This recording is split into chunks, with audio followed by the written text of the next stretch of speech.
Bali TV. Beralih ke informasi berikutnya, pemirsa, berdasarkan perkembangan laju inflasi Jasa Marga Jalan Tol akan melanjutkan penyesuaian tarif Jalan Tol Bali Mandara. Penyesuaian ini akan mulai diberlakukan mulai pertanggal 1 November 2015.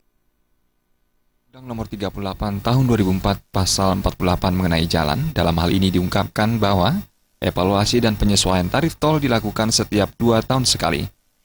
Penyesuaian tarif tol ini berdasarkan pengaruh perkembangan dan laju inflasi, di mana penyesuaian tarif tol ini ditetapkan oleh Menteri. Direktur Utama PT Jasa Marga Bali Tol, Ahmad Tito Kari, menyampaikan pemberlakuan tarif baru ini selain untuk memenuhi amanat undang-undang dan peraturan pemerintah.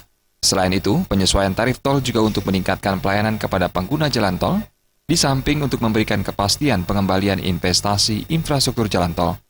1 November 2015 pukul 06 waktu Indonesia Tengah, jadi jam 6 pagi akan mulai diberlakukan untuk kendaraan golongan 1, sedan, jeep, minibus, bus, truk kecil yang semula tarif tolnya Rp10.000, mulai tanggal 1 jam 6 pagi ini akan disesuaikan menjadi Rp11.000, naik Rp1.000.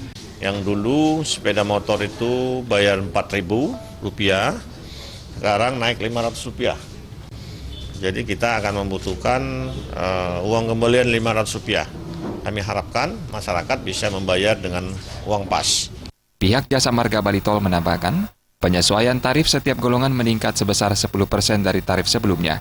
Penyesuaian dari kenaikan tarif jalan tol ini akan diberlakukan mulai 1 November 2015 yang dimulai dari pukul 6 WITA, serta diimbau kepada masyarakat agar ikut berpartisipasi dalam hal ini.